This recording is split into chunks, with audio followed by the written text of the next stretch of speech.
to thank again everybody for being here. This is something I've really wanted to do for quite some time.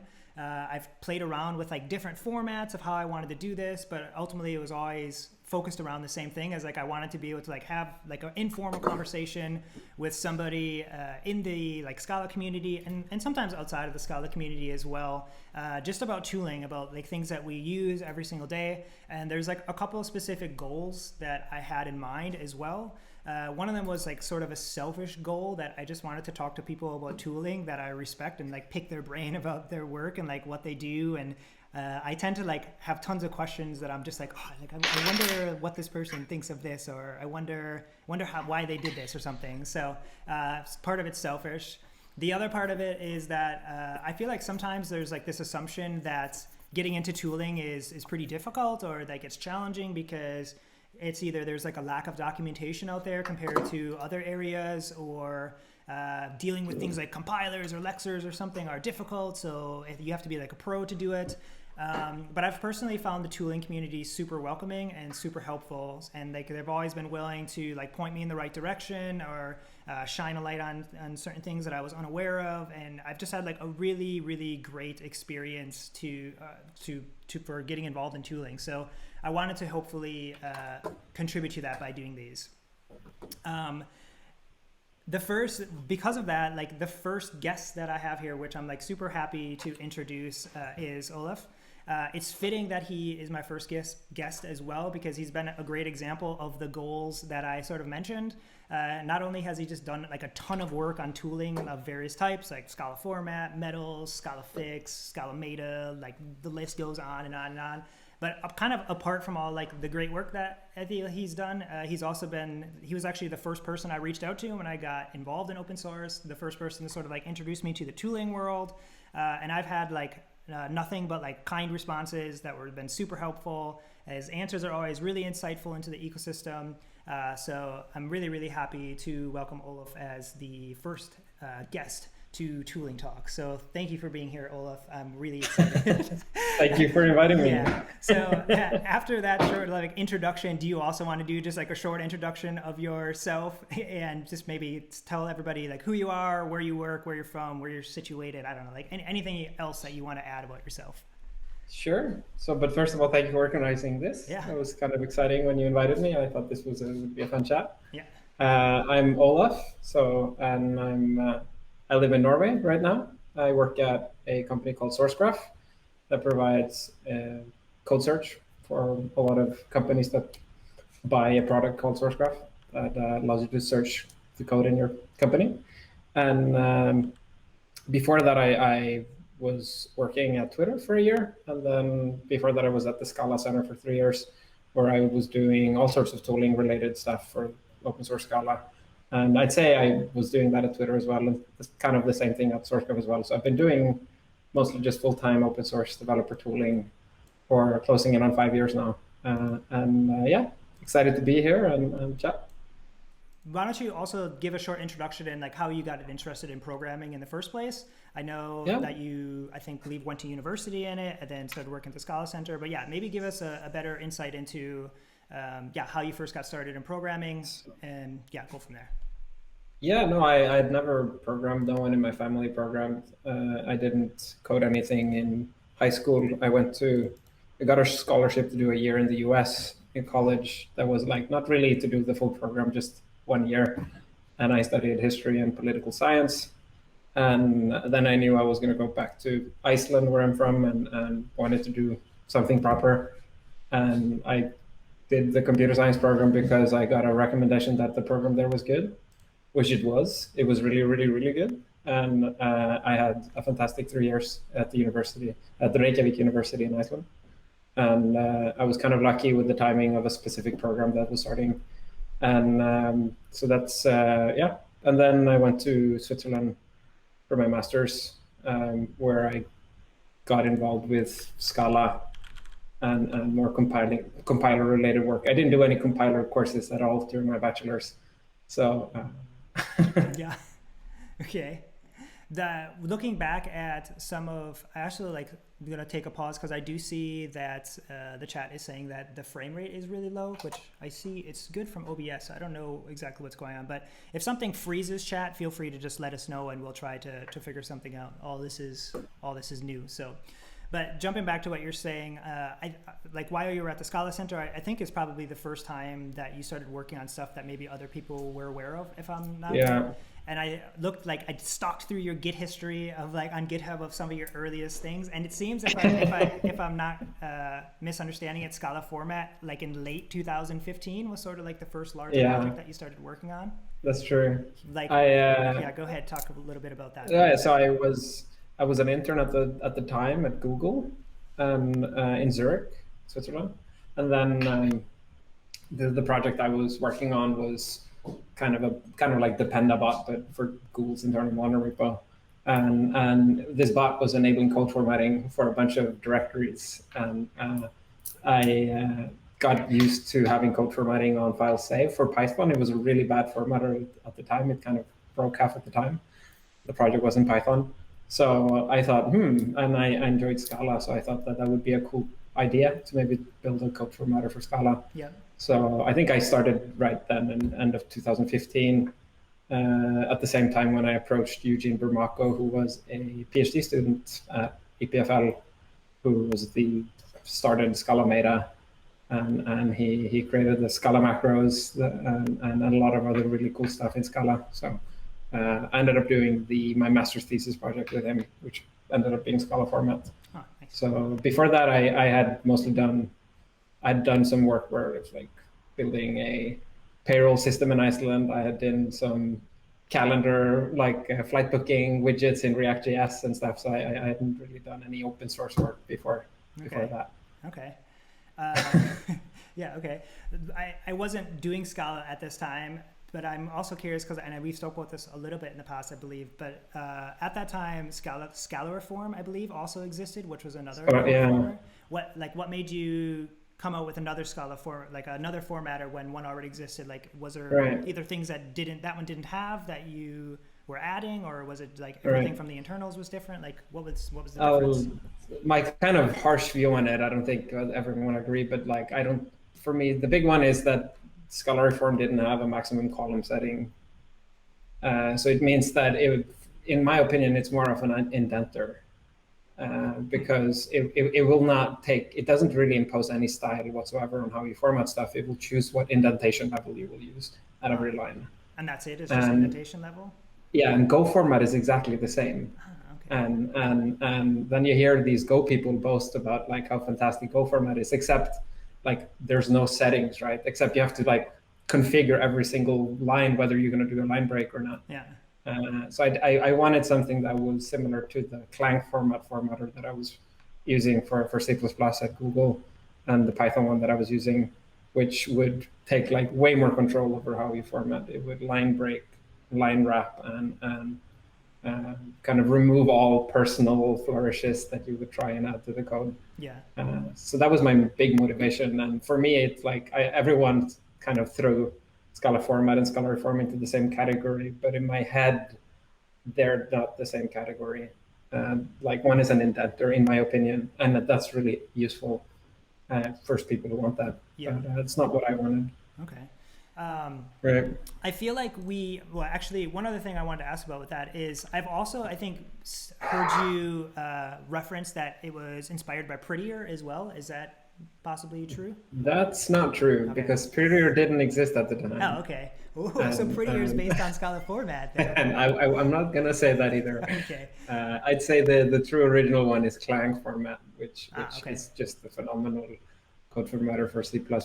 I tried to like copy some of the implementation approaches, but I was really bad at it. So it has an exponential core loop and blows super quickly, as some people may be familiar with. And that's all my fault. And it's totally possible to use the same approach and do it well, but I did not have the chops to do that. Was there like one thing particular about it that was really solid that you say like you tried to copy things? Like, was there like a key feature that it had, or no? No, I think just Clang format is ridiculously fast. and it does line wrapping and has a good, like it provides good settings. Like if you just want to use the Google code style, you use the Google code style. If you use the Mozilla one, you use that one. Yeah. And I think they got a lot of those things right that Scala format just has never gotten right. Okay. Or never managed to get right, but I don't know. So like you mentioned it like really briefly, and then we moved on, and I actually want to spend some time on it. But you mentioned Scala Meta, and then you like talked about some other stuff. But I feel like a lot of the tools that you worked on are like heavily reliant on Scala Meta. They are, and there's a big red thread around like all of these projects. And I essentially, so Eugene Burmako was a PhD student at EPFL. He was the author of the Scala 2 macro system, Scala Reflect, and author of the Paradise macro annotation plugin. And he was and is, I mean, but he was a fantastic advisor for me to work with. When I approached him, he was so enthusiastic. And at the time, he had learned a lot of the lessons, or like the caveats of what he had built, and he wanted to do like a fresh start, which was Scala Meta. So he wanted from the grounds up to build a new metaprogramming toolkit that would address all metaprogramming needs in Scala, down from like tokenizing, parsing, like macro expansion and everything. So when I approached him, I said I wanted to do a code format. He said, "Oh, that's perfectly fits within the umbrella of Scala Meta." And that's, so Scala Meta is in today, and the way it's mostly used today, there is a tokenizer and there's a parser and has syntax trees, and then it has quasi quotes that make it very easy to construct. But I personally I don't think I use quasi quotes in any of the projects that I've done. So for me, it's mostly just parsing strings into trees. Yeah. And you didn't mention semantic DB there either. Was that a later addition to Scala Meta? That was a later addition, yeah. That was something that came out right at the end. So Eugene joined Twitter and he was working from there. And then I joined the Scala Center. That was not an obvious thing that happened, but that's another story maybe. But at the time I was working at the Scala Center, and the goal was like Scala format was successful, or people seemed to be using it. And the idea was that we could use the same approach and do not just formatting, but actual refactoring. And the key motivator here was to unblock Scala 3 migrations. And then we added Scala, or semantic DB was kind of the solution to enrich these parse trees from Scala Meta with semantic information, which would be something like the symbol of something. If you rename like flat map, you don't want to rename all flat maps. You want to rename the ones that are on the collections only, not like the ones that are on IO task, if that makes sense. Okay. But that came a few years later. And if I understand it correct, which I think I got it right last time I talked about it, but your work at SourceGraph when you're working on Java Lsif also has to do with semantic DB is right, correct? Yeah. So I mean, even in my job right now, I'm working with I'm on the code and tell team at SourceGraph, and we're adding go to definition, find references for 40 plus programming languages, and currently what I've been working on since January is mostly Java. And we did that by implementing a semantic DB compiler plugin for Java. Nice. So that's just completely complementing, building on top of all of the prior work that I've been doing since 2016, basically. Hypothetically, could it ever be expanded to include other languages not on the JVM as well? You can, for sure. And a colleague of mine at SourceGraph is experimenting, but this is really super not. But we might want to try and use the same approach for Kotlin. Okay. You could do it for other languages too. Yeah. So but at that point you might as well just the general approach of emitting some protobuf files that have semantic information is good enough. Okay.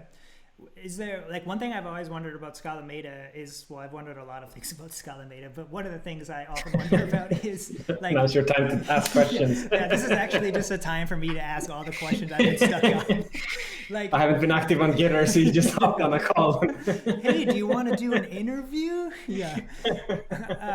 So like, one thing I've been meaning to ask you is like, because the possibilities are probably like endless of tooling that you could do with simply almost like with trees and semantic DB almost. So like, is there anything that you've ever like thought about in your head of like, oh, this would be a killer thing to make with Scala Meta that just doesn't exist yet because either you don't have the time or you just don't know how you would do it? Like, what's like the untapped area that you could use Scala Meta for?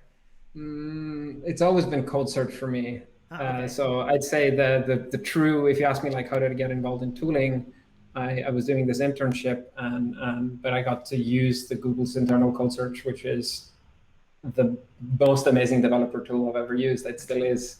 And like it was, so I approached Eugene. I actually told him, hey, I want to do code search for Scala. And how do I get like doc strings and whatnot? So that's what I'm working with right now. Okay. I'd say it's, I have one project in Scala Meta Browse, but nobody uses it. I think that was a really cool, and it is a cool idea. It's used by Almond, the Scala notebook. Mm-hmm. And it's basically a static site generator that allows you to use the equivalent UI of VS Code to navigate online without having compiled anything. Okay. And I feel like that this is something that should be included with Scala docs or something like that. And so that's been untapped in my opinion. Okay. And I'm hoping that some of the work at SourceGraph is going to unlock that. Like we have some really exciting work in the pipeline to provide code navigation for published libraries on Maven, and we could do that for the entire ecosystem. Okay. And you could do like find references on Cats.io task, and then it would show you references in all of these, the whole ecosystem. Okay, so like where would that, like you say that's like crazy, right? Because like we're working on it, so yeah. like it's super exciting, I think. Like maybe the question that then like the next question that comes to mind is like, where would you do that from, right? Because like that's a ton of jars, right? Like there's so many jars on Maven. So like you need to have some type of central place, right? That like, are you actually downloading those jars and then unpacking them and looking through, or like how does that, like, talk a little bit more about like how that would actually work? Because for an online code search, you end up having production servers, you need databases, and it's a completely different world than the developer tool, like local installation, building a language server. It's a completely different game. You can use different, like you have different trade-offs in terms of what indexing technologies you want to use. Because if it's read-only. So, but the sources, everyone published to Maven. You can download the sources from Maven. You've got the class path. You can type check the sources. And so everything is there. And it's actually, I'd say, indexing code is super slow when you have to like start SPT. And it'll download a bunch of SPT plugins that have nothing to do with the actual source code you're trying to navigate. And then bin tray is down, and you can't index the repo because bin tray is down. Whereas the sources that are published in Maven, they're always available. They are ridiculously fast to download. And they're super fast to type check as well. You don't even have to emit bytecode. You can stop as soon as you've done embedding the semantic DB. So I feel like that's a huge untapped opportunity. Like a very skeptical question would be like, well, that's the same thing like text search on GitHub, right? Like when I type in like whatever, I just get a whole bunch of references. Like obviously it's different, right? Because it's like compiled code that is legit, but like there are some similarities there, right? There's the similarities. I have an analogy that I'm using sometimes to explain like the difference. And it's like, imagine if you were cooking, you're in a kitchen, you've got a rack of spices, but none of them have labels. And you just kind of have to squint at like, this looks red, so I'm guessing it's paprika. We put in some, and then it's cayenne, and it's like your dinner is super spicy. That's how it would be to like to do text search versus having the real deal like IDE quality navigation. When you talk about like that type of search across a lot of different sources, and maybe this seems obvious to some people or to you even, but like what is that most useful for then for like an average developer? Like you mentioned like having IO and search for IO or something. Is it simply to like see how these things are being used, or like Yeah, I mean, I was doing some TypeScript, I'm writing some Go, and the thing I'm needing is like, how do I find examples how to do this thing? How do I use this API? Like not from the actual docs. Like I would love to just find all of the actual real world usages, ideally sorted by, promote the usages from popular repositories or high quality repositories. Yeah. That makes sense. Okay. And so an average developer should care about it because they can learn so much better how to code. They will quickly find exactly the usages that they're looking for. Yeah. Yeah, I know. Or sometimes there's like 3 method overloads and like, well, nobody uses the other 2 because they're unsafe or something. But that's easy to miss in your IDE. Even for new programmers, I feel like or like if you're new to any language, like I know for myself, like I've been doing a lot of Lua lately, and I have like sometimes no idea how to do something, especially when I'm dealing with like very specific APIs. I like will literally just think, I think I kind of want to do this, and these two parts of the thing are probably right. I'll just search for that across all of GitHub, and more than likely I'll find an example of how to do it. And like I've actually do that way more than I used to. So yeah, I get the reason for that. Or you want to learn like how Node.js, I'm trying to fork a process to run some stream, but I want to get like the streaming output or like whatever. These are things that you could find very effectively if you were just browsing, using an IDE for the global graph of code. Yeah. Okay. So, and there is one parallel use case which is more enterprisey, but it's like you're at a company, you have tons of repos, and you want to rename a method. And you can't use IntelliJ because there's like 10 repos and you only have one open. I think that's Eclipse, right? No, probably not. I thought that's what Eclipse was really good for. You could have like a whole bunch of different projects all opened inside of Eclipse at one time, and like renames would work across projects. They wouldn't work with Metals or LSP. Like Metals for sure. doesn't really support like multi-workspace. IntelliJ does that pretty well. But I think there is quite a lot of complications in setting up a local environment to do like cross repo refactorings. Okay. Do you think that's something? I mean, we can shift gears a little bit into Metals land if you want, but that's like before I ask that specific question too. Like, I'll take a step back and arguably say that Metals. Well, I don't know. What do you think is the most like well-known project you've worked on? Like, are you more proud of one of your projects than all the other ones that you're like, this is my baby, like this is the thing I'm proud of, or do you love them all equally? Well, varying degrees of love and affinity to my projects, I guess. Okay. What's your favorite Scala, and least favorite then? So, I think the most fun and rewarding, where I feel like things were done right, was Metals for sure. A lot of that clicked was, I think, just didn't feel like a solo project. Okay. And from the start, I was super lucky to have multiple people involved, and I will make a mistake if I start enumerating names because then I'll forget someone. But I mean, we did have a chat. There was like Gabriel, and we had Alexei, who is not super active today, but he lives in Oslo, so we still hang out and play board games.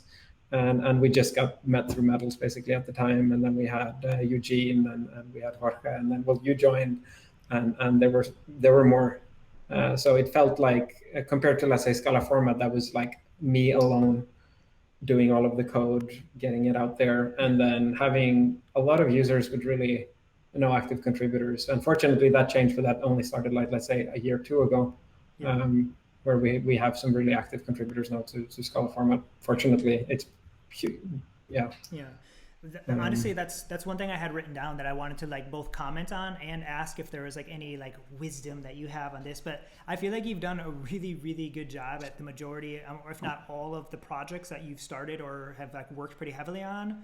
That you worked on them for quite some time. You did like tons of work for like maybe a year, 2 years. And then you somehow like were able to like smoothly like transition it to other people that really wanted to take it over, and then they kept it alive and kept going. Like I feel like that's rare, like rarer than we give it credit for, because there's a lot of projects out there that like were maintained for a couple of years. They were not necessarily a passion project. They could have been a project that somebody used for a long time. And then the person either moved on to something different, moved on to a different language, and there wasn't necessarily people there to like pass the torch to. Where I feel like you've done a really good job of that. Has that been something intentional on your mind, or has it sort of just worked out that way? It doesn't happen just randomly. Or actually, it did happen randomly in Scala format, so I'm not even going to claim credit for that. But I made a massive omission earlier with metals, which is Verduslab.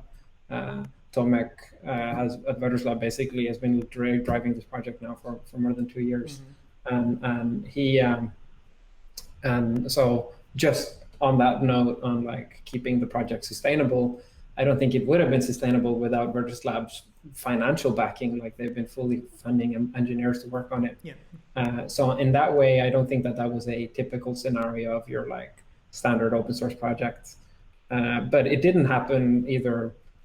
Like in that particular case, I did hop on a plane, go to Poland with, and then we were like pair programming for a week. Oh wow. So that was showing how to run the tests. You know, it's like, oh, that's fine, that crash, you just restart SPT and then you move on. That kind of stuff was critical, I think, to get that initial like, hey, I could, and not especially then preparing a few issues. I think where Verduslab was able to ship super high impact features within a reasonable time at the beginning. So in that case, you know, I'd say there are some answers to your question which are consistent for all of the projects, and some of them are random. Okay. So if you're looking for the like consistent answers, the biggest one is like have automated releases. It's the cheapest. These are like tips and tricks on how to get more maintainers. Okay. You should absolutely have automated releases. If you're publishing from your computer, you're just like, and that was the norm in 2016. Everyone did it that way. And I'd say that was a huge one. Yeah. I recently like somewhat took over the maintenance of a project recently, and I didn't fully appreciate SPT CI release as much as I did until I had to be like, wait a second, I need to push this up locally and just wait for a while and then move it to staging. And then the process was like 3 to 5 times longer than it was of just pushing up a tag and then forgetting about it. So yeah, and, I didn't even have this on the list, but. And that's like, that was the norm. I think people forget it. Like now it's obvious, like mostly the community has adopted automated releases. But that was completely the norm to publish from your computer at the time. And I'd say that is one key component that you need in your project if you're gonna get other maintainers get on board. Like I always saw like when an active motivator contributor would come to the project and then they would be able to push a tag and there would be a release. Like that was always the best moment, especially if it included a fix that they had contributed. Yeah. No, go ahead. Combined with like kind of generously handing out maintainer rights to people who do show the interest and ambition and motivation and their like to not hold on to it too strictly is another component. Like it's I understand some projects have different. I've seen a lot of projects that end up putting a bunch of process on how it's done, and I think that can sometimes be unnecessary. But you also don't want to make it too easy where it's like you want to celebrate it when someone gets maintainer rights. You open up a pull request and say we're really happy for these PRs. Like we're happy to have them join the team. But at the same time, have a DM dialogue with that person, sending them a message saying, hey, I really appreciate your work. Here's maintainer rights, so you could like push a tag and cut a release whenever you want. Just so like there's no obligation whatsoever to do any work or respond to any issues. Like if life moves on, so even if you won't make any contribution from now on, like that's completely fine. And there's a lot of behind the scenes work to like that, like DMs with people communicating stuff like that. So it doesn't happen completely by itself, but I think there's also a combination of luck and getting some of the basics right. Okay, so let's like jump back to metals too before we go back too far into that direction. But so like metals is also like a game changer, I think, in the community in some ways, because yeah, in some ways it provided another alternative to other maybe more popular editors. But also at the time there was another project, Enzyme, too, and Right. it was actually right when I wanted to start working on metals. It was sort of right when I was starting Scala, and it was right at like the tail end of Enzyme. So can you talk a little bit about like how that ended and this started, or like why start metals when Enzyme existed and that type of thing? Right.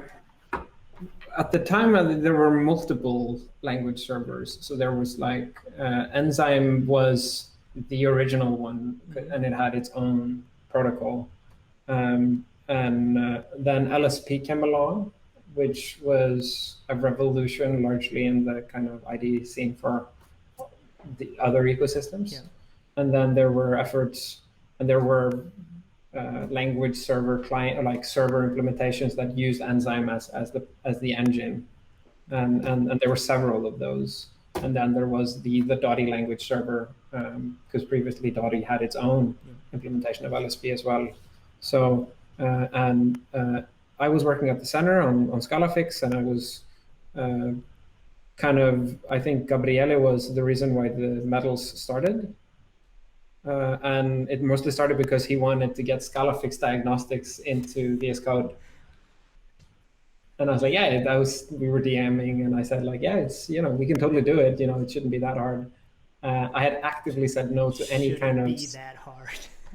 I had any solicitations on like, why don't you do IDEs? So natural, like you've been doing Scala format, ScalaFix, like it's very natural that you would do IDEs. And I said like, no, that's way too hard. There's no chance. I loved IntelliJ, and I still do.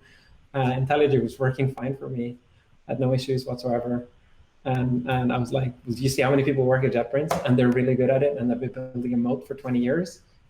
Forget it. Like, we're not building an IDE. And the expectations on latency, like there were, I'd say, hundreds of technical problems that I just hadn't even started building any wires in my head on how to solve. Because you have incremental state, incremental indexing, super low latency completions. So and it would never have started if I tried to solve all of those at the same time either. But didn't really answer your question with Enzyme. So at the time, it started really just to get those ScalaFix diagnostics, and it was a hobby project. This was not a Scala Center project. This was something we were just having fun in the evenings. And at the time, there were tons of experiments. I mean, there were tons of there was a lot of proliferation of language servers and experimentation at the time. Later on, Heather Miller, who was the director at the Scala Center, fortunately, kind of saw that I was clearly showing a lot of interest in this side project of mine, which was my main assignment at the center. And she asked me if I wanted to work on that full time, and which I jumped on and got the green light on. And then kind of we were building so much from the ground up with Semantic DB, a different approach how to index stuff. And we had very, very specific ideas of like how the integration with the build tool should be via BSP, which would be this parallel protocol to LSP. And so we had, I feel like, a lot of fresh ideas on like, hey, maybe we can get it right, or get it right. Not that before it wasn't wrong. It's just like, this is how we feel like would be a cool, because like a good solid way to do an IDE. And I think even IntelliJ benefits heavily. I've heard lots of people who prefer to use IntelliJ with BSP.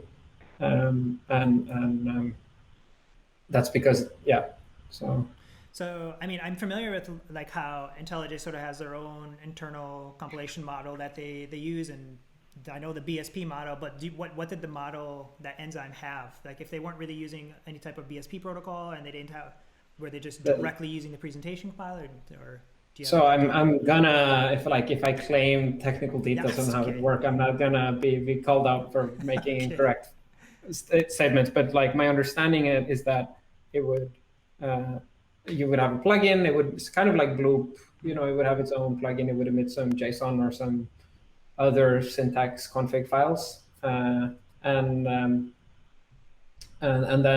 that would be it. So if you wanted to update your class files, you would have to trigger a compile again in your build tool. And then there would be file watchers that would observe the new class directories or class files. But there was no way from the language server or enzyme itself to do the equivalent of an SPT compile, which is what the BSP enables, where you could like via BSP you can go like the IDE can control your build tool. That was my understanding at the time. It's still my understanding, but honestly, is that completely factual to be true? Like maybe not. I'm not. I'm gonna put in a disclaimer on these. Okay. So I don't think people maybe realize it, but I feel like, so there was like a 2-year period that we just talked about probably, that like tons of work on Scala Beta was being done, Scala formats was started, Metals was started, Scala Fix was started, the build server protocol was maybe implemented, Bloop was being worked on. That was all like in a 3-year period, wasn't it? That those things all 3-year period, including MDoc and SPTCR release and MetaBrowse as well. Scala tooling. And I still have faith in MetaBrowse. I'm really excited about that. Yeah, it's going to be good eventually. Well, I'll ask a couple questions about those, but I still have a couple more Metals things too. So like, I feel like Metals is probably the project of yours that I'm most familiar with, because like I've contributed to Metals and stuff, so I got to see a lot of your code there. But I've also I feel like looked at a fair amount of your other code that you've done, and I feel like your code is like really practical and easy to understand. So like props to you for that. Thank you. But I haven't. Go ahead. What were you gonna say? No. I've just it's nice to hear. I don't think I've ever heard anyone comment on my code. Yeah, it's very. I really appreciate your code, because sometimes I have hard times with like really crazy magical code, and not in a mean way, but your code's not crazy magical most of the time. I can like understand it. So yes. There's tons of mutations and bars and whatever. Like it's not the style of programming in Scala that's advertised in the community. Well, that's sort of what I wanted to ask about, because there's actually 2 things that I've noticed with your code that maybe differs a little bit from a lot of the other Scala code that I've seen. Is one, you don't seem to, I think I found one actually, the LSP4J library, or LSP4S, I mean, had Monix in it that you added. I looked at the PR from like 5 years ago or something. But that's You've done like archaeology. Yeah, I was digging through GitHub, like what commits did this person do in 2015 that I can ask about. But that's like the only large PR that I've seen that you've added like an effect library to a lot of the things you've worked on. Like, is it purposeful that you stay away from effect libraries? They're awesome. Like using Monix has been like the sweetest period of programming for me in Scala. I love Monix. It's one of the highest quality libraries that I'm familiar or I have experience with. So Alex has done a phenomenal job with Monix. I love it. So I'd never used it before then, and this is when we were starting Metals. And the original, like when I was working in my spare time, it was all Monix and observables. The whole project, we ended up implementing, I implemented a clean, fresh implementation of LSP for S. So like from the grounds up, a JSON RPC protocol kind of rewrite a loop with Monix, which was like really cool, constructing tasks from scratch and whatever. No, but we ended up removing it partly because I wanted to reduce the dependency footprint of the Metals code base. Not that it has ever mattered. Metals is still running on 2.12. So it's like, But I feel like, I think the biggest, there was a lot of, with the upgrade, it was going to start adding cats. I would see in pull requests, people would start pulling in cats for other unrelated things where I wouldn't have done that. And it's kind of like the same when we had Scala test in our test bases, in our code base, that like suddenly someone would send up here and they'd use a different style of Scala testing. And I feel like that was opening up like the floodgates for various different kinds of ways to do things. And it would often be a distraction from just like the goal of shipping a language server. Turns out that I don't think that that's the most important decision. Like in the case of these projects, I think if I was doing like a proper web server backend, I would probably use an effects today. Yeah. Okay. An effect library. Yeah. Okay.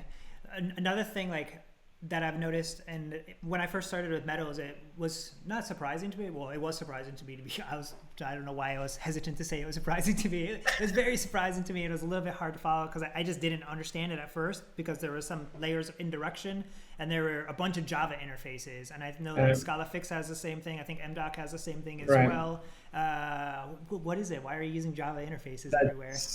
So just for the audience to understand, so like with all Scala format, with Scalafix, with MDoc and Metals, all of these use the same. They all publish a package to Maven that only contains Java interfaces. And the whole purpose of these interfaces is so like this is the public API, and you can use those interfaces regardless of what Scala version you're in. And with some class loading magic, you can keep the class path isolated from, so like you can depend on Scala format, but you don't have to add Scala format to your class path to use it as a library. And this is critical for like if you're doing an SPT build plugin, you would like pull in Scala Meta version 4, and then you use Scala Fix, and it would pull in Scala Meta version 3, and they would be binary incompatible, and you would have like an exception. But if you use this interfaces pattern, you can isolate the two, and they can run together in the same JVM process. So there's some nitty-gritty JVM details on why this is necessary or why it happened. I think it ends up being really clean. Like I would want to do the same pattern even if without JVM quirks aside, I would still want to use the same pattern today in a greenfield project, because it's really good to have publicly interfaces for what you're supporting, and they're stable. Yeah. Does that answer your question? Yeah, for sure. Yeah, it's good. And I didn't fully appreciate it either until I ran into that problem when I was working with a Scala project that was purely Scala and was trying to call a trait basically from a whole bunch of different versions of Scala, and I needed to like pull down every version of Scala. It's like it was really hairy to get right, and I was like, oh, like the Java interfaces here would make this so much easier. Right, and this is this was the Dotty compiler was where I saw this pattern used for the first time, because they had a Dotty interfaces artifact which had Java interfaces for using the Java the Dotty compiler Scala 3 today. So that's where I saw it, and I was like, I think but SPT is really, I think, maybe the bigger pioneer, but SPT has its own interfaces and large amounts of Java implementations as classes. Yeah. For the same reasons, SPT needs to jump across the barriers of Scala versions. Yeah. I just thought of this question because you're mentioning SPT. Do you have a preferred build tool that you like to use for? I mean, I think SPT I know that is awesome. I love SPT. There's almost nothing I feel like I can't do with SPT unless I had. If I was building a company and I was expecting to have like 100 employees, I'd probably use Bazel. Yeah. But SPT, I think, and it has improved dramatically over the past years. Thanks to some really active contributors. Ethan Atkins has, maybe if I butchered his name, but has done some phenomenal performance work, and Eugene Yokoda and tons of other people as well. So big thanks to all of them, because SPT really has improved. Yeah. And I Mill, I tried it for a while, and it's really cool as well. Howie is probably I've tried to copy his coding style the most, because I love digging into his libraries, and I've learned probably the most in terms of like how to write Scala by reading Lehau's libraries. And Mill is just fantastic. The model and the Bazel implementations and everything. So like, it makes so much sense for me that people enjoy using Mill and they don't like using SPT. So me saying I like SPT does not mean that I think it's just I've gone so deep into SPT that like I'm not shopping for other build tools at the moment for my small person projects. Like I have all of my SPT plugins and everything, but for someone starting fresh and they don't have like 6 years of building their own SPT plugin ecosystem and whatnot, I think it's completely reasonable to try Mill or something else. You mentioned if you had a huge company of like 100 people, you would want to use Bazel. Why Bazel over SPT in that scenario? Just reliable caching. You don't have to restart and command control shift. Like controls like escape, kill the services, stale bad cache. It's just, and I think it's a true tragedy of modern software engineering, like how often something is fixed by like restarting your computer or cleaning the cache. Yeah. And nobody needs to really. Wait a second. What's happening with my computer? Uh-huh. That's fine. So, yeah, I can't see. Anyways, Bazel is just Fry construction is really rigorous with how inputs we need to produce outputs, and you cache. You can really rely on the cache basically, and at a certain size in your code base, it just beats on performance basically for everything. So you mentioned like a little bit like earlier when you were working at like your Scala Center days, you mentioned SourceGraph now, but you also have that period in between, which I'm assuming is Twitter, where you probably had some Bazel experience. Did you work much at Bazel when you were at Twitter, or no? So at Twitter, I worked at the end. I had a really fun project that was Twitter is in the process of migrating to Bazel from Pants.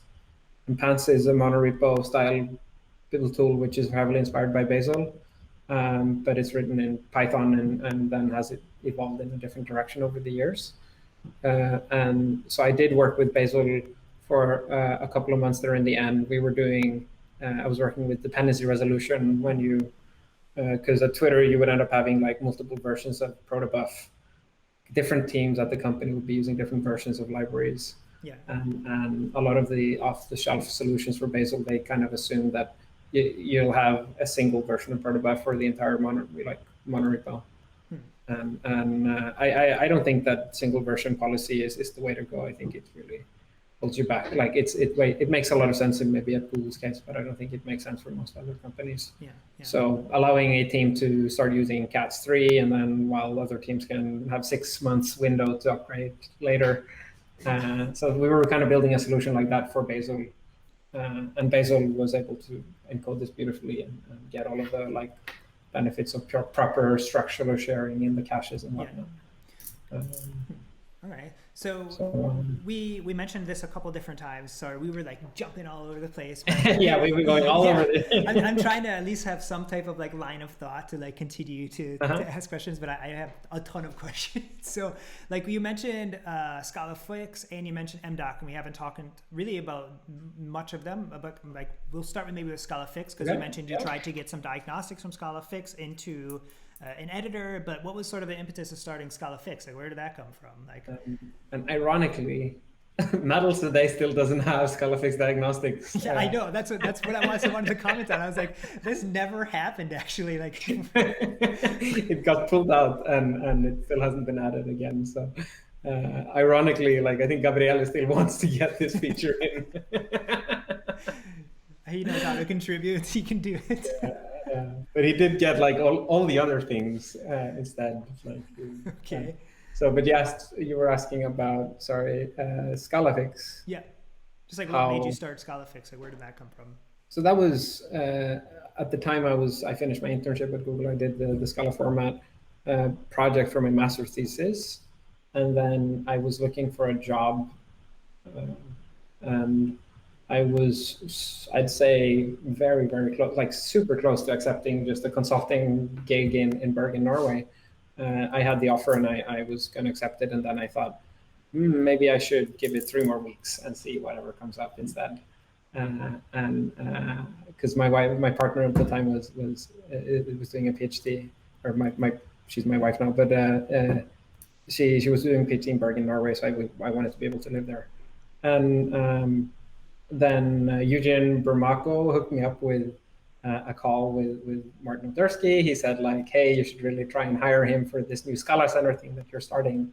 And so they were coming up with like what would be a suitable thing that I would work on if I joined the center. And at the time, Martin was working on Dotty, and this is in 2015, 16. And he was like, well, we want to do some kind of automatic code migrations for Dotty. And so that's how Scala Fix started. Basically, it was fully funded. I was employed. I never earned any money whatsoever working on Scala format. That was purely just me as a master's student and free time. Scala Fix, I was hired and I was working on that during for 2 years probably. Yeah. Okay. And it was I'd say that was probably the most painful, hardest project that I've worked on. I think it's come in a good place today, but I'd say it was pretty brutal in terms of like I just couldn't get it. I couldn't figure out how to provide a good API to refactor code. The domain is hard, and it still isn't really perfect in my opinion. But I think what it does advertise that it has, it solves those problems well.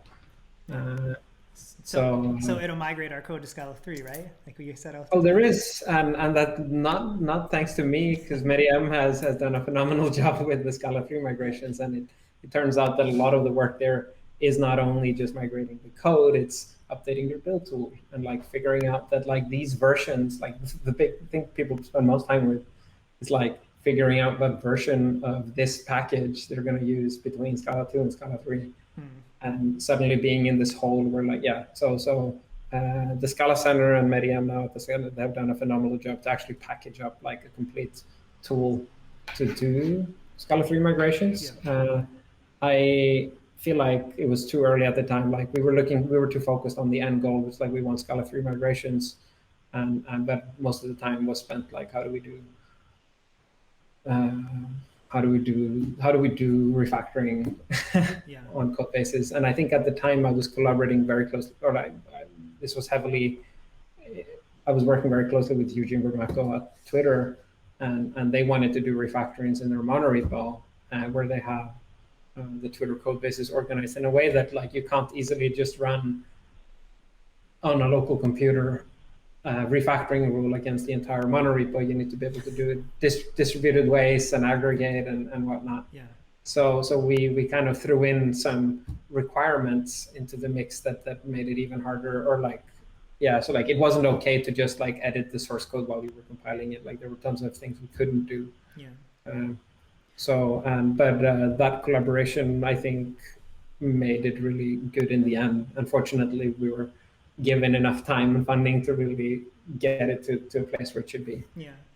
So I mean, some of these projects are really like digging into like the internals of like ASTs and rewriting things. Like so, some of this stuff is like pretty in depth. Like how would you say that you approached learning a lot of this stuff? Especially, it sounded like you were still in school almost when you were coming out and getting your. I was, job. yeah. So like, was that challenging? Like how did you learn this stuff? Was it well, I studied this, so I know how to do it, or?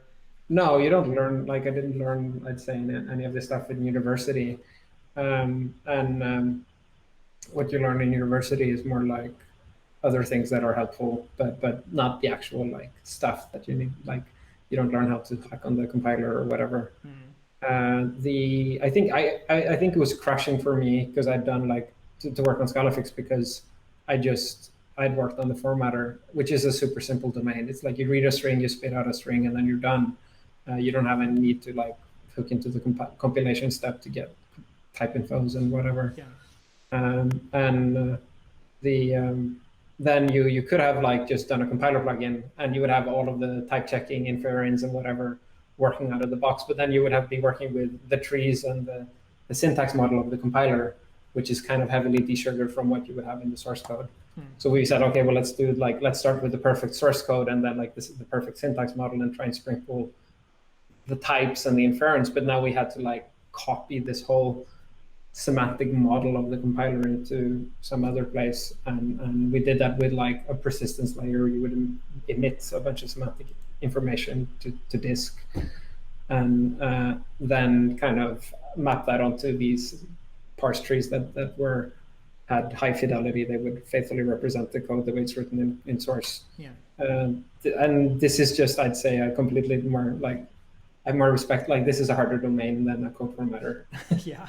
Okay. And there's still some like fundamental features in ScalaFix that I would love to get. Like you can't really get the type of an arbitrary expression. Like that would have been trivial to support in the compiler, like no brainer.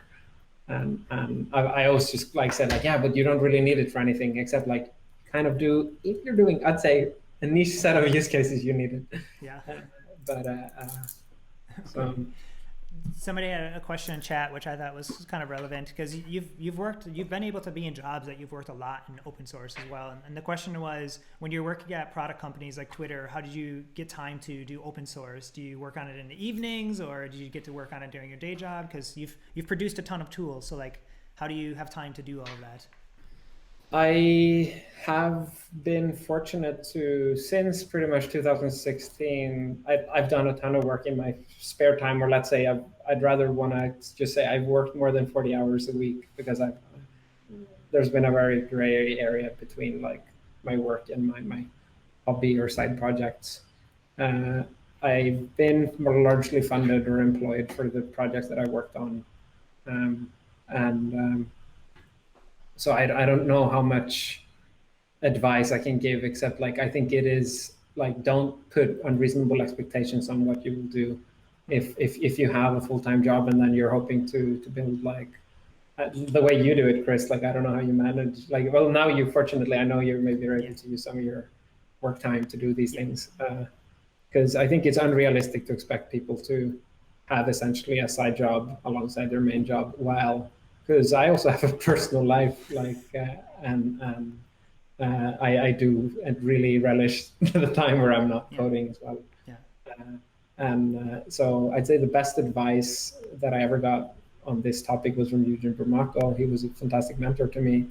He said that when I was working on metals in the evenings and kind of growing this unhealthy side project that was completely, I'd say, eating up all of my CPU, or like my charged batteries of metal cycles in the evenings, and then I was just tired during the day and I wouldn't be able to do any work on Scala fix, which was my main assignment.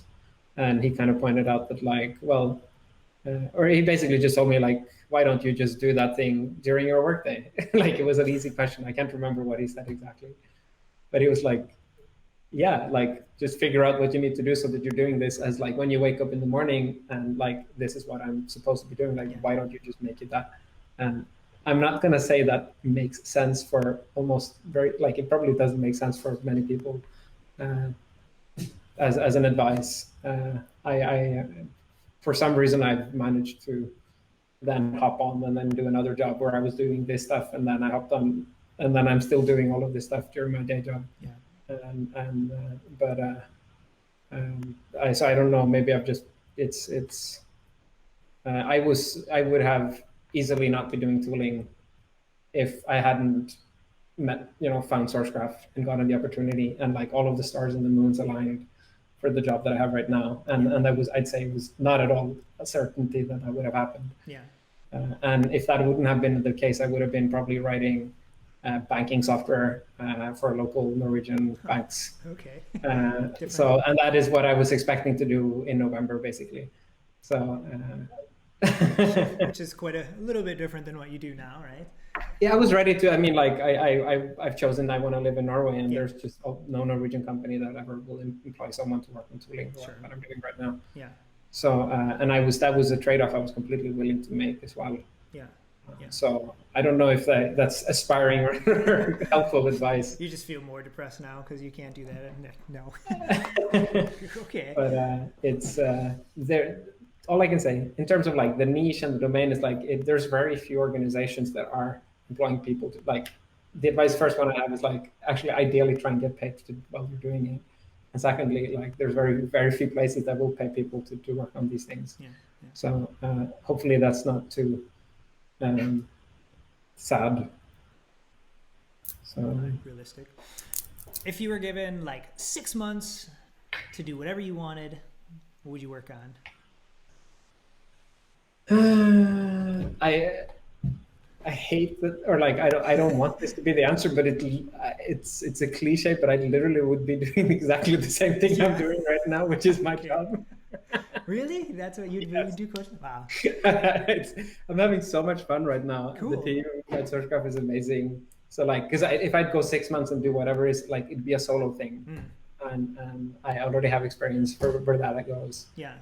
And like I mentioned, you said like, what's the biggest high impact thing that's out there? And I really feel there's so much untapped potential in code search and all of the side features you can support if you really have a backend, like a service that is running and continuously analyzing and providing like on demand as so and I think it's so exciting that I really am enjoying tapping into other ecosystems. This week I was trying to hack on a Python indexer. Suddenly I have to comment on like how hard would it be to do a C# indexer. And we're like, how do we support Kotlin? Because we have customers who want Scala, Java, and Kotlin like across navigation, all of them. And that is a just product that only exists within JetBrains, like IntelliJ. It doesn't exist anywhere else, like some that's like cross JVM language. We have it now for Scala Java, so like why not? All of these problems I think are super exciting. And I would, if I had 6 months, I would just keep on doing that probably. Yeah. Well, at SourceGraph, from what I can tell, it heavily relies on LSIF, which you mentioned LSP before. We mentioned BSP. We mentioned too many acronyms. Protocols. Yeah. So maybe like if people aren't familiar, like what is LSIF and like what is it? You may hear the ice cream truck is just driving on the street. So maybe we should stop for an ice cream. No. But LSIF. So there's too many acronyms, or like too many. I don't say there's too many, but there's many. So I understand that it's confusing if someone's coming to the scene and like you're not expected to understand everything. When you hear people name drop Lsif, LSP, BSP, like obviously, if you have ever concerns, like ask in Git or whatever. So what's LSIF?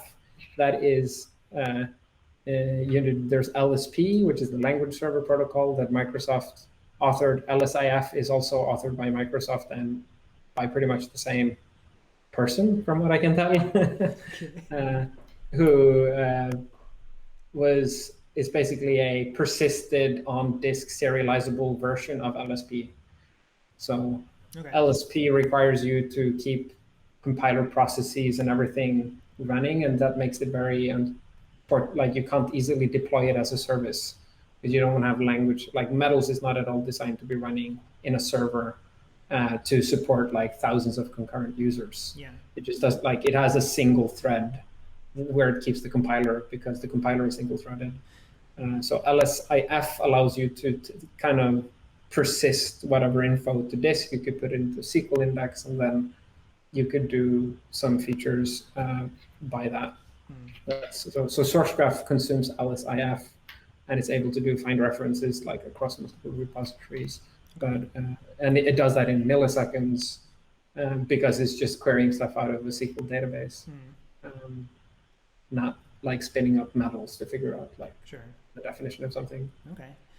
So yeah, LSIF is different from semantic DB, but in our case, so we emit semantic DB, and then we have a separate step that just aggregates a bunch of semantic DBs and produces a single Lsif file. Okay. And so if you produce semantic DB, you basically have an Lsif emitter. You get it for free today if you want to. Nice. Okay. Kind of related to one of the things that you were talking about how like you really feel like there's so much untapped potential in code search. Another question from chat was, what do you think is missing at the moment in the Scala tooling ecosystem? Like, is there anything that's really missing?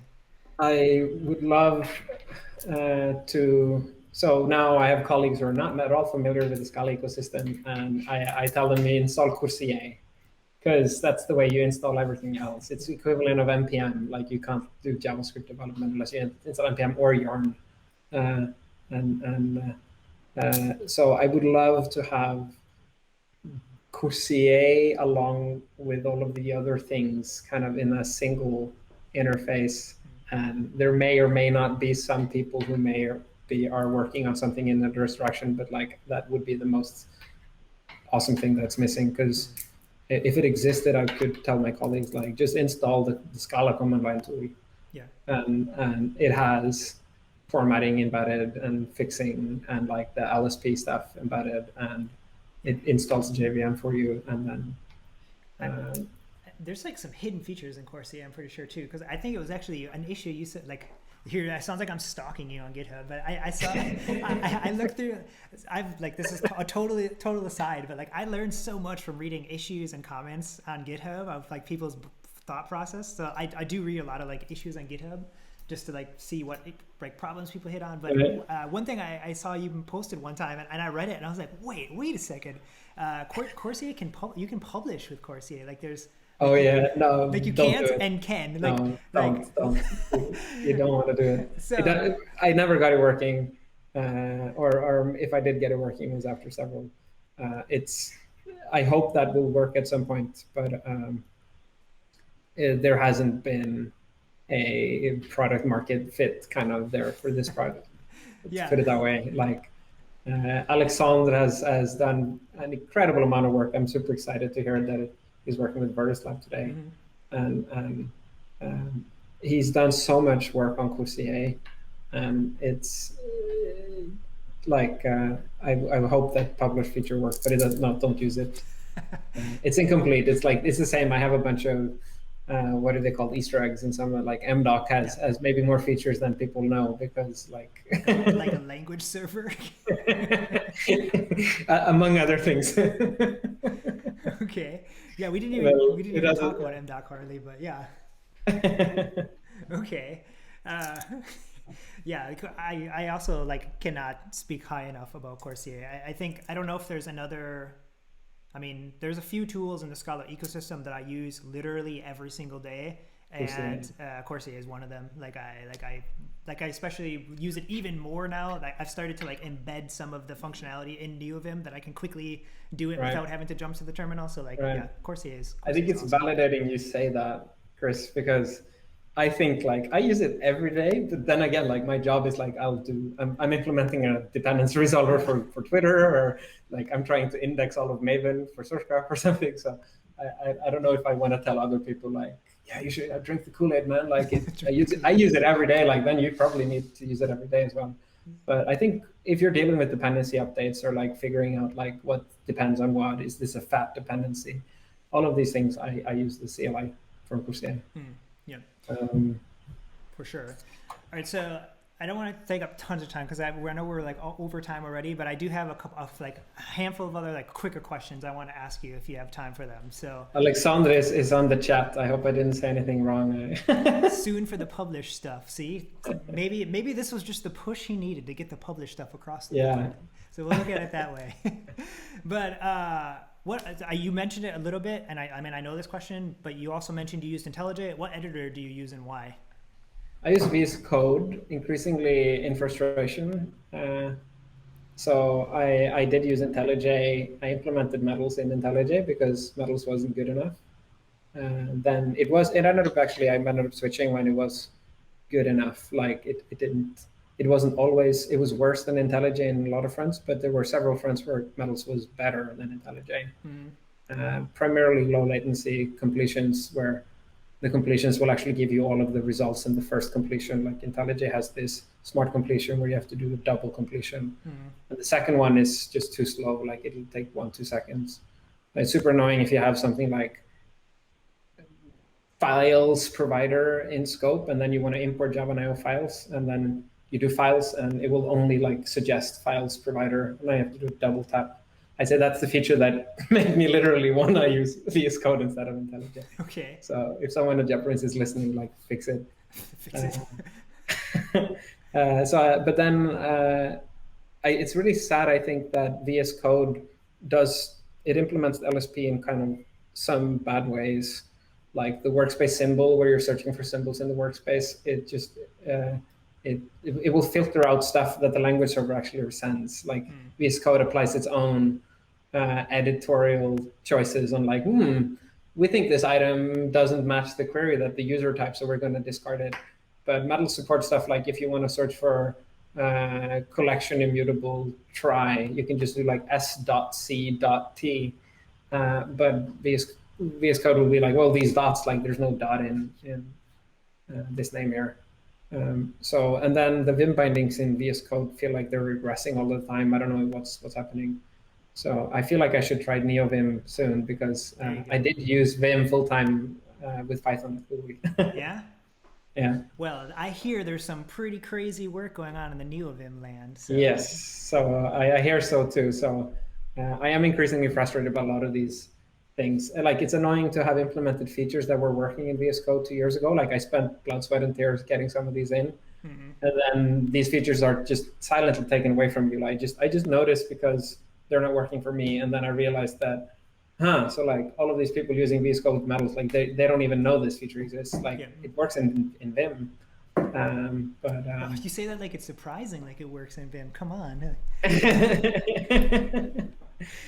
Blood, sweat, and tears went into making it work in Vim. Yes. By the way, if you want, I dug up the email that you sent me for the first time, and I wanted to read it. I thought it was kind of funny. So, because you sent me an email in September Yeah. 2019, and the title is, the subject is "Metals is awesome. Can I help?" And because I didn't know who you were, and but it really, I won't read the email indeed like exact, but what I wanted to highlight was because you said you're a big fan of metals and you're asking like any insight on how you could contribute, and I said, yeah, that's cool. I replied at like 12:55 something, and then 12:58. So that's 3 minutes later. I'm sending, yeah, one idea that has been floated around is one idea that has floated around, but nobody has worked on yet, to my best knowledge, is a custom Vim plugin for metals. It would be nice to add Vim support for metals LSP extension. For example, tree views, and maybe also automate the installation somehow. And this is basically what you've been doing. My future, right there. You just outlined my next 2 years. It's like, it's sent 3 minutes later, and I was like, yeah, by the way, maybe Vim, you should check that out, And then like 2 years later, you're still doing that. I thought that was cool. So I'm really, maybe I'll be using Vim soon. Yeah, it's funny you talk a little bit about like stuff that VS Code does, and it's also the other way around too. Like VS Code sometimes, and I just realized this because in NeoVim Metals, I had just implemented the tree view protocol in Lua, and I didn't realize. So like in VS Code, there's also like a tree view panel, or like it's not a tree view panel, but it's a panel there.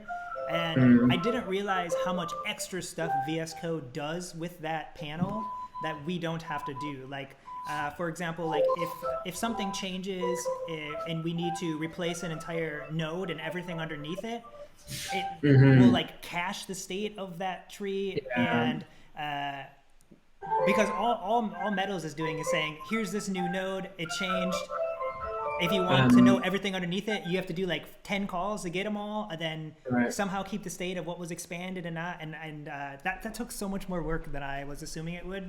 And then looking at the VS Code extension, I realized it did, like VS Code just does a lot of that with the trees. For like, I think that's partly the reason why it is so successful, because it was super addictive to do a VS Code extension. It was super fun, and partly I think like this tree, like things just worked. Yeah. And then I didn't have to deal with it. But then, but then I think it results in like, it's probably holding on to a bunch of cache that it doesn't have to. Like if I knew what I was doing, like I probably could have discarded that cache. Which I feel like hurts it as well. Yeah. Okay. And it does a lot of filtering on the completions where you don't really have, like, it's super frustrating to have spent a long time building like proper sorting. Because like the language server has context that like this thing should really be at the top, except VS Code just imposes its own editorial sorting as well. So when I'd all of the tests passing, and then I would just spin up VS Code, and it's like, okay, great, the work that I've been doing today is meaningless because VS Code ignores it. Well, at least 2 people who are using Vim and Emacs are going to enjoy the nice ordering. Yeah, it's great. So another kind of like different question is, what do you think we can do to make the tooling environments more welcoming to like diverse individuals and people that are underrepresented in this space? And I think we've talked about this a little bit in the past, because tooling, at least in a lot of ecosystems, but especially in Scala, seems to be like a whole bunch of white dudes. So is there anything that you have in mind that could help, bring more underrepresented individuals to feel welcome in this space? I think it's a great question, Chris. I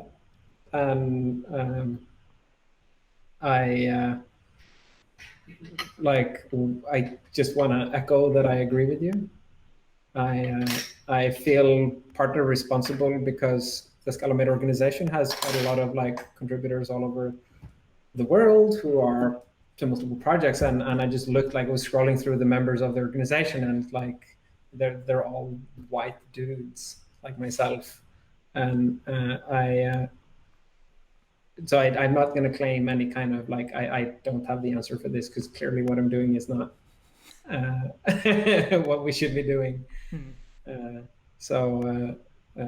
only thing that I know or I think was interesting or I observed, so like at Twitter, it has like 3 large organizations. There was like the platform side, where I was part of, and then there's the product side, which is building the Twitter web app and the iOS and Android apps, and then there's the revenue side, and the platform statistics were way worse in terms of diversity than the other ones as well. Yeah. And I don't mean to throw that as an excuse, but like there seems to be that it's not diverse enough in tech in general, and it's even worse when you go into the niche of tooling. So I don't want to throw any, like, probably the best thing we should be looking at is like, why are a lot of people from different backgrounds not sticking? Because I think that there's people coming, but they're not staying. I don't like complaining about like pipeline problems or something. I don't think that's the case. I feel like we can do a better effort today to attract the people who are actively contributing. Yeah. Okay. Yeah, I don't know if that's just me rambling about something I'm not really good at. Yeah, no, I mean, it's not something I expected you to be like, well, this is the solution. But yeah, part of the problem is that often we just don't talk about these things either. So no, I we feel did. like the more that we can bring it up and talk about it too, like the better we chance should. of it being solved. I think I'm really glad you bring it up. Like, it's a topic that I think is super important. Yeah, for sure. There was another question in chat too that I wanted to bring up. Somebody said that something they're interested in is learning both Rust and Scala, and they asked, how do we improve Scala's error messages? Rust's our next level. I'd love to see Scala get there. Any tips if I'm interested in contributing to this space? The compiler error messages, there's quite a lot of more infrastructure for better error messages in Scala 3 than there are in Scala 2. So if you're interested in contributing to that space, would be to identify the errors that are bad today. And so this was an initiative from Felix Mulder, who was working on the Dotty compiler for a year. And then since then, there's other movements that are updates that I haven't been following too closely. But if you're interested in that space, I would go to the Scala 3 compiler and really work on that. Like, I've seen some of the improvements they've done in Scala 3, and they're phenomenal. So let's say just like the implicit not found error message, Scala 3 will like show you like I was able to infer all the way up to here, which is a huge upgrade compared to like just like I wasn't able to find your top level type. But I believe so. The question, like, there's tons of opportunities, not just the implicit not found errors, but like the basic ones, or just like the parse errors. Like, instead of saying found this, expected that, like, you could probably improve a lot of those tokenization errors where you're pointing like, well, if you put it in here, then you're going to fix this, or like I was so, and tons of low-hanging fruit, like like it's a lot of work, but high impact work lying there, and it's definitely up for grabs. Like, go for it. I think that would be huge. Something I saw recently that I'm kind of excited about was I saw Virtuous Lab was working on and tweeting about better stack trace error messages as well, like a better way to navigate your stack traces and a better way to make sense of them and be able to see like what's actually going wrong or go to the places in the code. So yeah, that's really, really neat. Yeah. I had to look at a Go panic error this week, and I was like, I'm just not trained to the eyes. Like, I wish I just had a JVM stack trace. That would have been fantastic. Yeah, you get used to it for sure. Olaf, there are so many other questions I have for you and other tools we haven't talked yet, but at the same time, I want to respect your time. So I think I'll just like freeze a little bit and not ask you, keep more questions. But I just want to thank you again for taking the time. Thank you. Yeah, for coming. I think I speak for hopefully everybody in the chat that like we've greatly appreciated all the work that you've put into like a ton of tools that people use every single day. Stuff that we've talked about, stuff that we didn't talk about. Like, we didn't talk about an MDoc hardly at all, which I think is that's sad. Tons of people use. It's probably my biggest like small heart project that I love the most. If you want to talk about it, we can spend a little bit and talk about it, but it's up to you. We can give it a couple of minutes. Okay, great. That's what I was I've hoping for. had a great time. Time has flown, so I'm not in a rush to do it. Okay, so then I'm going to ask more questions. I don't want to drag the viewers on. Like, I guess, well, they just hop I don't off care. if they're out of time. They can leave. They can stay. I'm having a good time. So cool.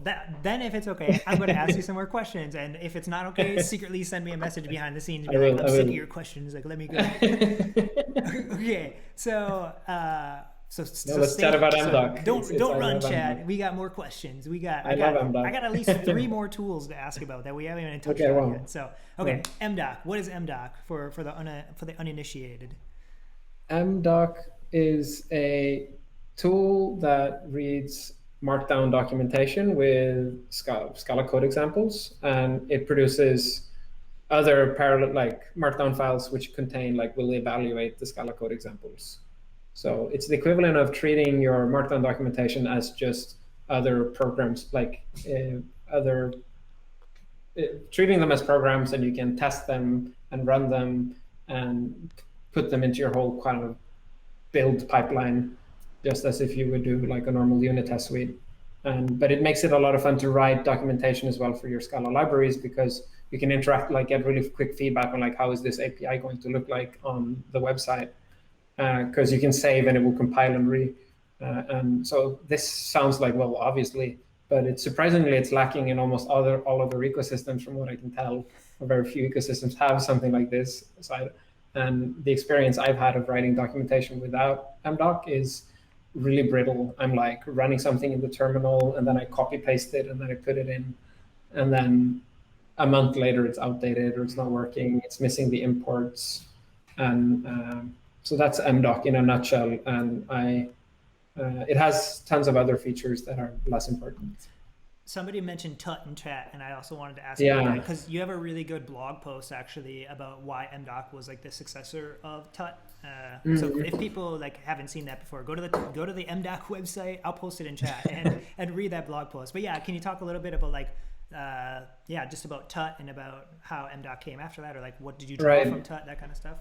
So the idea was pretty much only inspired by Tut. This thing already existed in the community and it was heavily adopted. And I was like, this is a fantastic idea. I should use it in my projects. And then there were some, I wanted more things out of it. A very basic example is I wanted to be able to put in the variable name of my library. So I could write here's how you install this thing. And then I could just put $version. And the solution was you could use a separate tool like Paradox or another plugin that would rewrite and put in the version, and then you would pipe it through Tut. And your build pipeline would be a long sequence of processors that would be reading Markdown, spitting it out Markdown. And then if you had an error in any of these pipelines, it would be super cryptic, because it was complaining about something in your generated file, if that makes sense. So, and then when I kind of wanted to scratch an itch on how to implement it, I used a lot of the same techniques that Metals had been using, MDoc internally uses a completely different approach than Tut. So Tut pipes all of the examples through the REPL, whereas MDoc will. And so that's kind of slow, because you have to compile, emit bytecode, and then class load the bytecode and evaluate it. And it's not until you're done with that you can go to the next code example.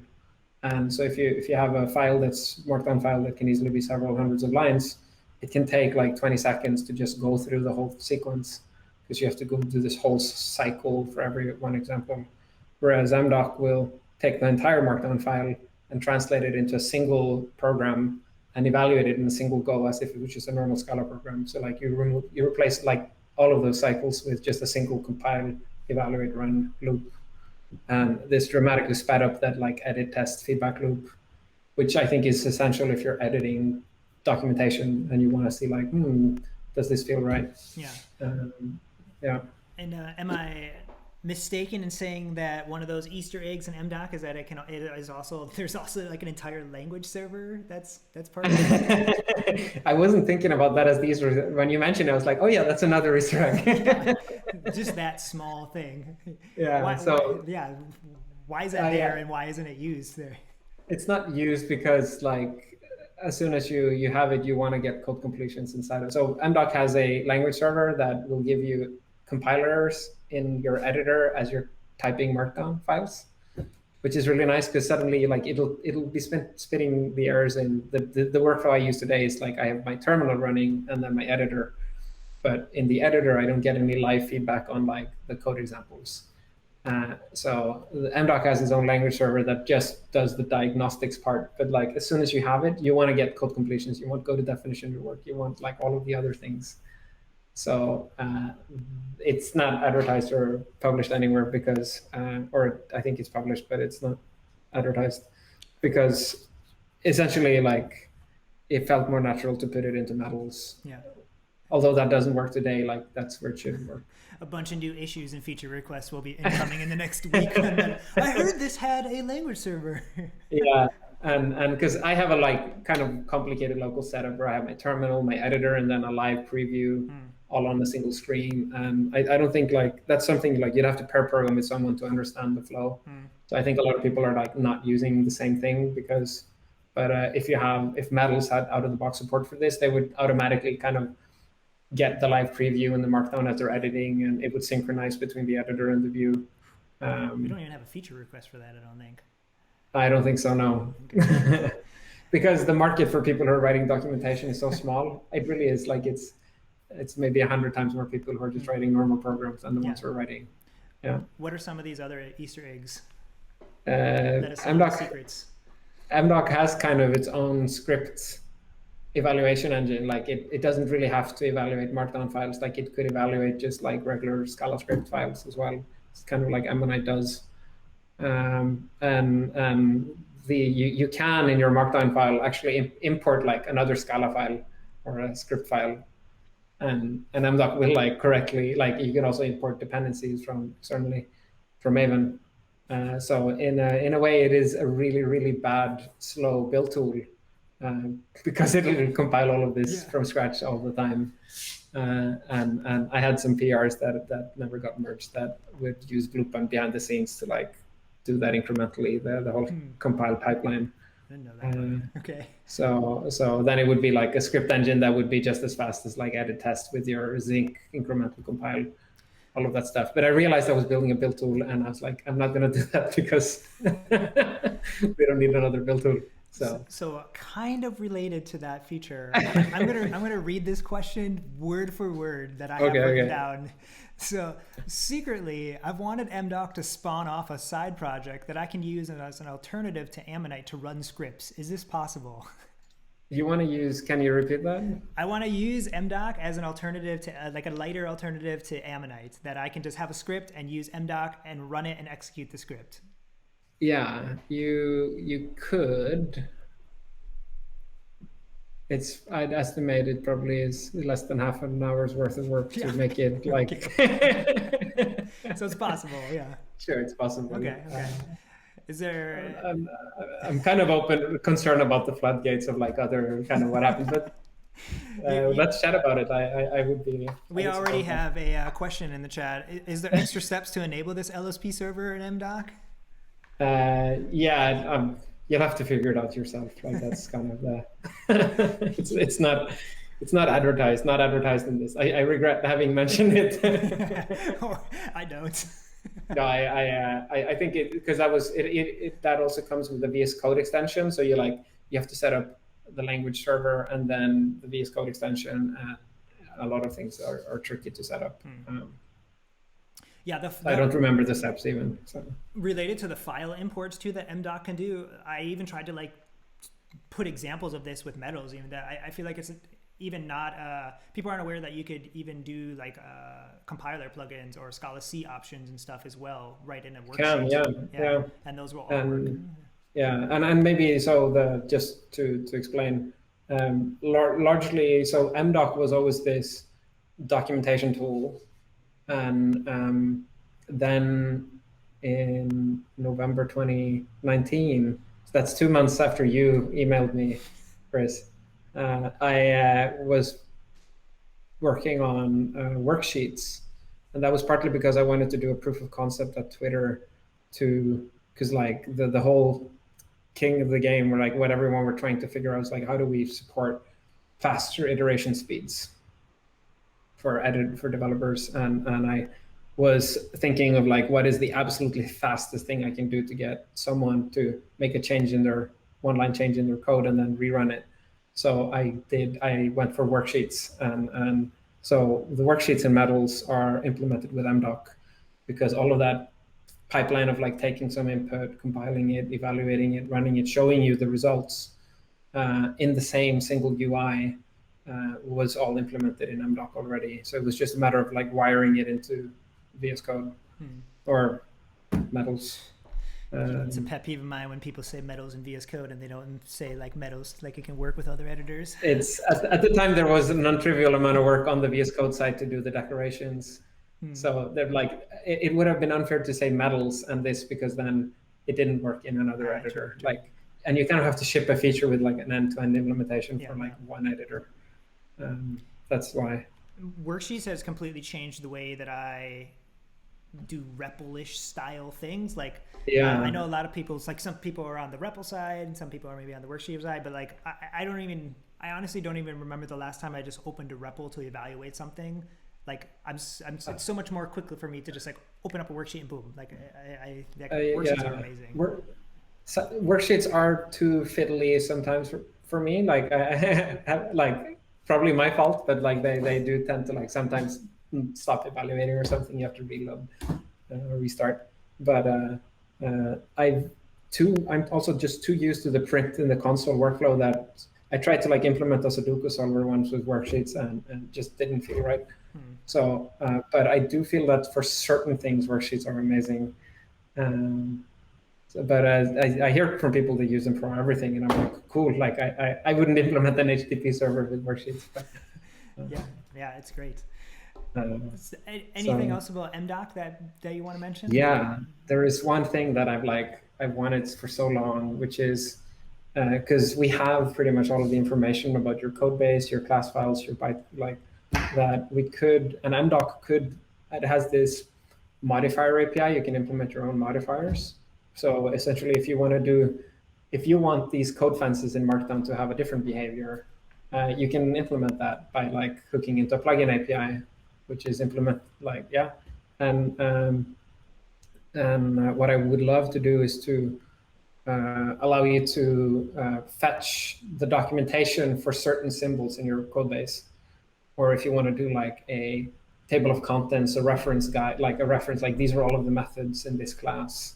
So kind of like Scala doc, but like instead of having a tool that generates Scala doc for your entire project, you would like, you create a Markdown file and you say like, oh, let's talk about this class. And then you could have like a slim outline of the methods, and then you would go in, elaborate on each of the methods, and MDoc would give you the APIs to like, it would pull in the doc string alongside, so you didn't have to repeat that, or it would show you the code where it's defined. Like, but you can kind of like notebook style, or what's it called, literate program? No, or like where you're, you could call these custom modifiers that would pull in like more API docs about your code base. Okay. That's not implemented, but it's like totally ripe for it. Like all of the components are there, and I feel like it would really be a new way to do, because like a properly documented project contains tutorials, reference guides, and like MDoc is mostly used to now for like the guides and the tutorials, but not the reference.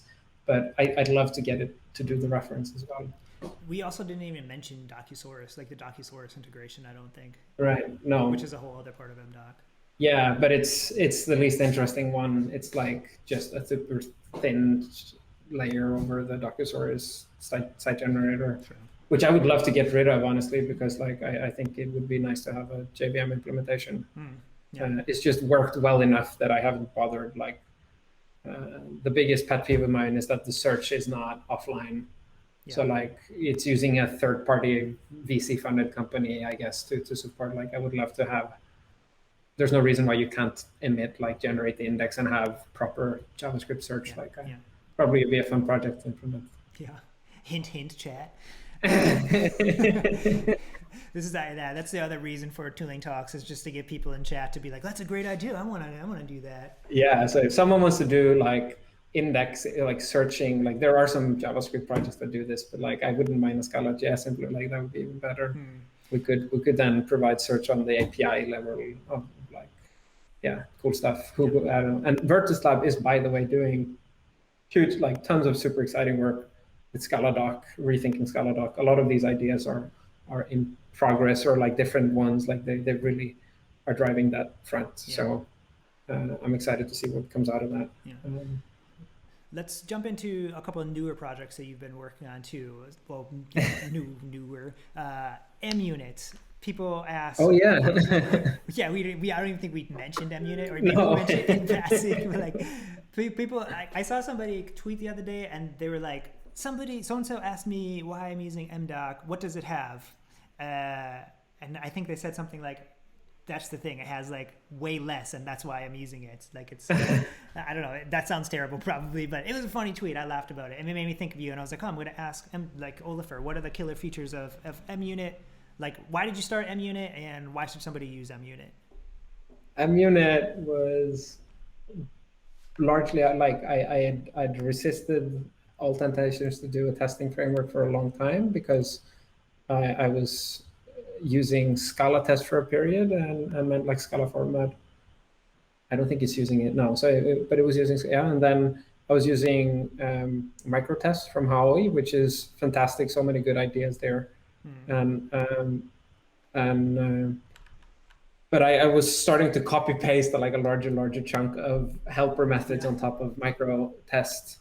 And then I was hitting on as well, like the style that I like, or the way I want to organize my tests, like the way you, like if you just want to run a single test, it will, you have to hard type that out. You can't use the tab completion in SPT test only, as an example. Like, and I don't think you wouldn't notice that if you're using MIL, but in SPT, like the tab completion, you have to do the proper testing framework, API implementation. So like, there were quirks like that, but none of them mattered enough. I think.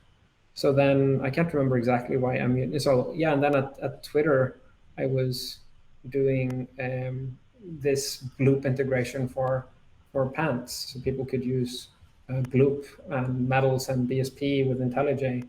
And it was mostly to get the IntelliJ BSP integration working. That's what was funding the project basically. And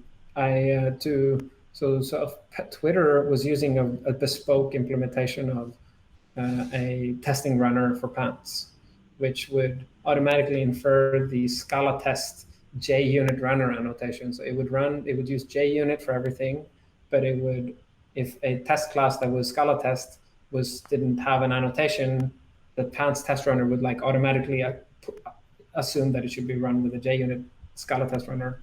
So I was digging into these things. It's a long story. I didn't want to go too deep in it, but like that's how it happened, where I saw like, that's pretty cool. So like if you do JUnit runners, which is just like a super basic feature of JUnit, you kind of get out of the box like a complete testing framework. So I implemented the testing, I adopted the JUnit interface for SPT, I forked it, and then I added the support for the pants test runner. And then I saw like, this is really, the SPT testing framework kind of comes with like building blocks for you to build your own testing library. But if you build on top of JUnit, like you have even more testing libraries. I was like, wow, so like 99% of the work is done, or maybe not 99, but like so much scaffolding is there. And then I started toying with the idea of like, maybe we should build a testing library that we could use for like Scala Meta, MUnit, Scala Format, MDoc. And it's 2 years now later, I think all of the projects have migrated to MUnit. And the actual API largely was designed during a day while I was waiting for my flight from Houston to London. Nice. And I think Gabriele owes huge amounts of credit for like adding the Scala 3 support, because a lot of the interest in MUnit actually came from the Scala 3 support that was there. And MUnit was always able to support all of the milestone releases for Body. And that's like would not have happened at all if Gabriele hadn't like pulled up his sleeves and done that. Yeah. So cool. All right. And the last project I wanted to talk very briefly. Didn't need to go so deep into it, but okay. I hadn't thought about that story in a while. Yeah. Wait a minute. How does it have Scala.js supported if it leverages JUnit? That's a good question. So there's tons of copy pasted code to get the Scala.js, like the Scala implementation of JUnit essentially, which is largely copy pasted from Scala.js because Scala.js has it as well. So like, I feel like such an imposter really because I was just copying like pro copy paster, smashing in a bunch of features. Like that's a good idea. It really is like a stew of different ideas. Okay. Because Scala.js has JUnit support, so it has implementations. I ended up tearing out like using only a small parts of it, but that's how it got Scala.js support. Cool. So the last project I want to ask you about, which is one that I feel like a lot of people probably don't know about because I don't think you've ever talked about it. So no, this is, you know what I'm going to ask already, but I think. The biggest Easter egg, no. Yes. Moped. Tell us about Moped. Yeah. I'm so excited about it. I've been wanting to get it out for like forever. It's probably the project I worked on the longest without like ever talking about it. It's a project that's public on GitHub. You could clone the repo and run the test today, but don't expect much. It's been used, I'm using it for my work now. Is Lsif Java, the command line tool, is written in Moped. So it's a command line parser. Not much else like to it except that it has like,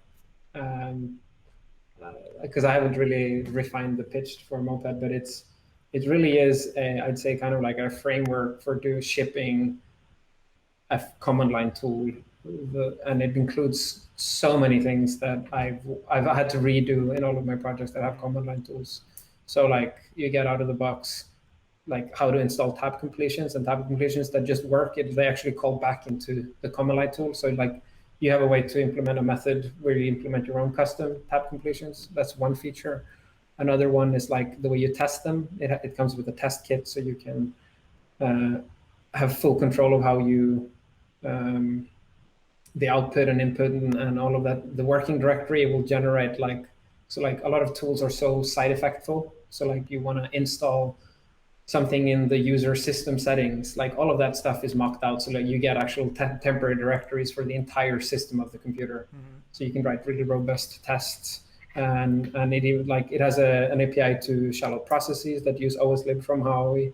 I love Huawei's libraries for a lot of, but a really cool feature is that you can easily mock an implementation of a command line tool. So like I had the way I test the tab completion, like installation, I can mock out Z shell and have it return something. And because often what you do is like the tests will work on my Mac OS computer, but they fail on Linux. Moped has like the framework that makes this super easy to like make it pass on CI for all of them.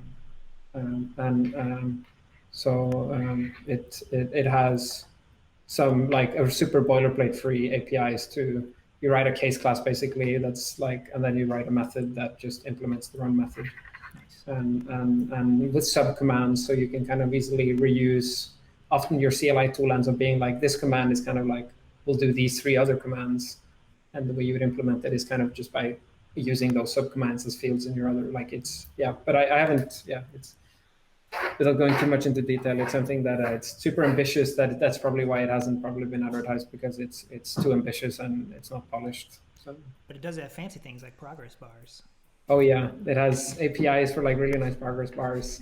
and I've done progress bars so often incorrectly, they're super easy to get wrong, but I don't know if it's right now, but it feels like the right model. It's kind of like, it just has a render loop, like every 15 milliseconds or whatever you want, it will re-render the world, and you just provide the render step, and whatever concurrent stuff you're doing will like populate.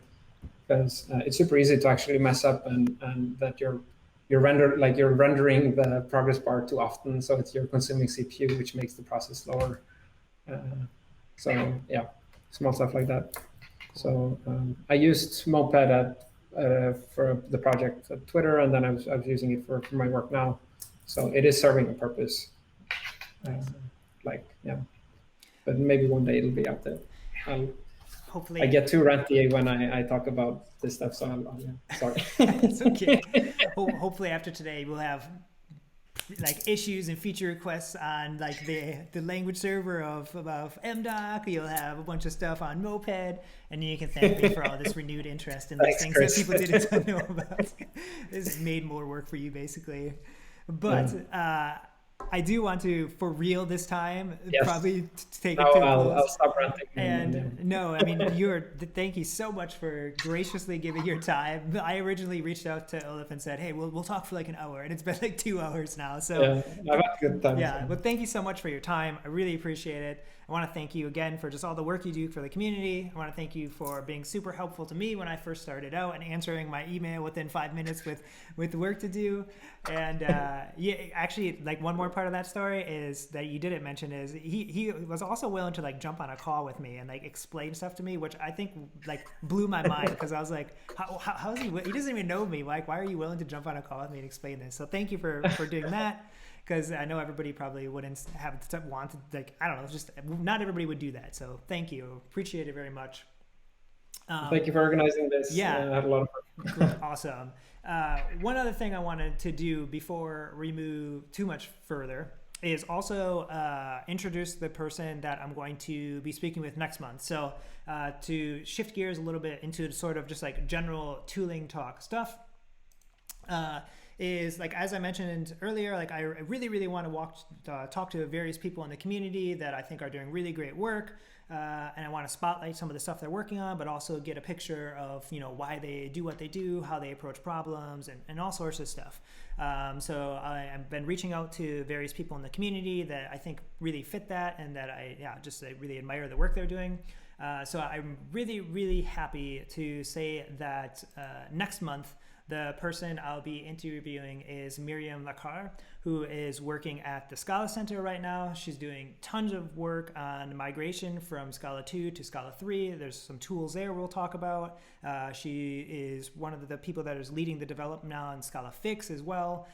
So I'm really happy to welcome her, to have her here that next month. I even have somebody lined up for the month after that, which I won't mention for another month. But if you do have ideas about people you want me to chat with or that you think would be cool to hear from, please do reach out to me. And finally, I just want to thank everybody as well on the stream for just, thanks for coming and hanging out. This is something that I've really wanted to do for a long time. I plan on doing it every month for the foreseeable future until I run out of people maybe to talk to or something else happens. Thanks for bearing with us in the beginning when things were a little bit choppy and we were kind of figuring this stuff out. I had a lot of fun doing this. I hope Ólafur, he also had a lot of fun doing this. And thank you again so much. And I will see everybody hopefully next month when you join for episode 2. So have a good night, everybody. And thanks so much for